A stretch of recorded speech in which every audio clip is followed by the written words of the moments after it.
Bonjour à tous et bienvenue dans la pensée du jour. Nous continuons notre série sur la Pâque. Aujourd'hui, la méditation s'appelle Le Fils de l'homme. Lisons dans Matthieu, au chapitre 26, du verset 57 au verset 68.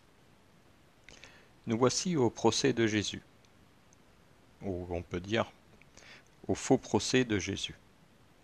Pourquoi faux procès ?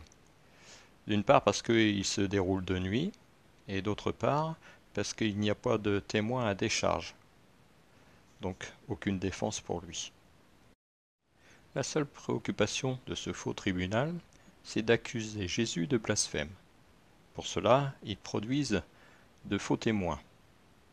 Mais ils n'en trouvent pas autant qu'ils en voudraient. Au verset 61 du chapitre 26, il est dit « Enfin, il en vint deux qui dirent « Il a dit, je peux détruire le sanctuaire de Dieu et le reconstruire en 3 jours. » La référence se trouve dans Jean, au chapitre 2 et au verset 19. Les faux témoins citent Jésus, et ils n'ont pas compris que Jésus parlait de lui et non du temple de Dieu qui est à Jérusalem.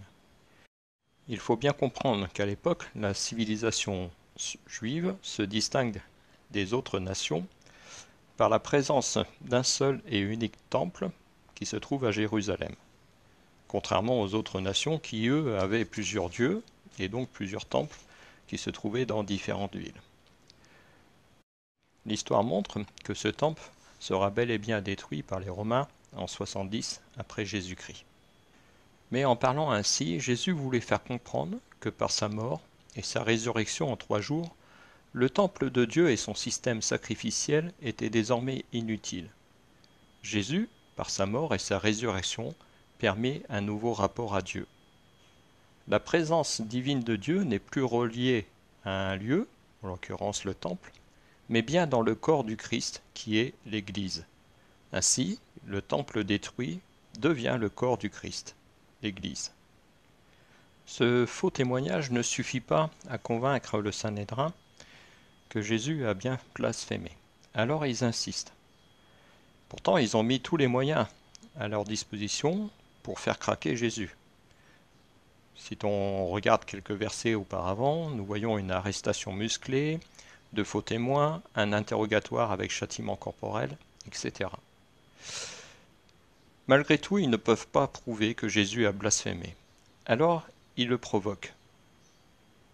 Et c'est Jésus, lui-même, qui leur donne satisfaction. Au verset 64 du chapitre 26 de Matthieu, Jésus lui répondit « Tu l'as dit. » Jésus est bien le Messie et le Fils de Dieu. Mais pour répondre, il reprend un terme qu'il affectionne tout particulièrement, celui de « Fils de l'homme ». Lisons dans Marc au chapitre 10 et au verset 45. « Car le Fils de l'homme est venu non pour être servi, mais pour servir et donner sa vie comme la rançon de beaucoup. » Le terme rançon, après étude, n'est pas très bien traduit, mais dans ce verset, c'est bien Jésus qui donne sa vie en échange de la libération du péché du monde.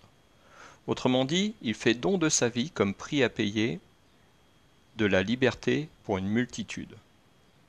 Si nous nous rappelons de la première leçon que nous avons vue, qui parlait de l'exode du peuple juif, nous voyons bien que c'est le sang de l'agneau qui les a protégés de l'ange exterminateur. Ils ont donc été sauvés au prix du sang d'un agneau. Jésus est cet agneau. Dans sa réponse au Sanhédrin, Jésus cite également 2 références de l'Ancien Testament que l'on retrouve dans Daniel au chapitre 7 et au verset 13 et dans le psaume 110 au verset 1.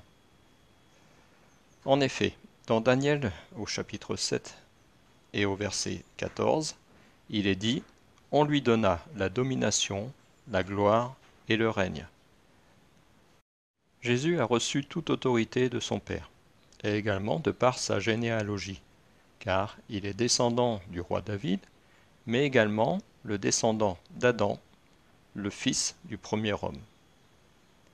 Non seulement Jésus révèle son identité, mais il annonce son avenir en citant le psaume 110, verset 1.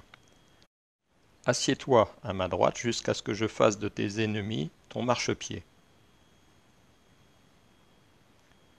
Je terminerai cette pensée du jour par une question.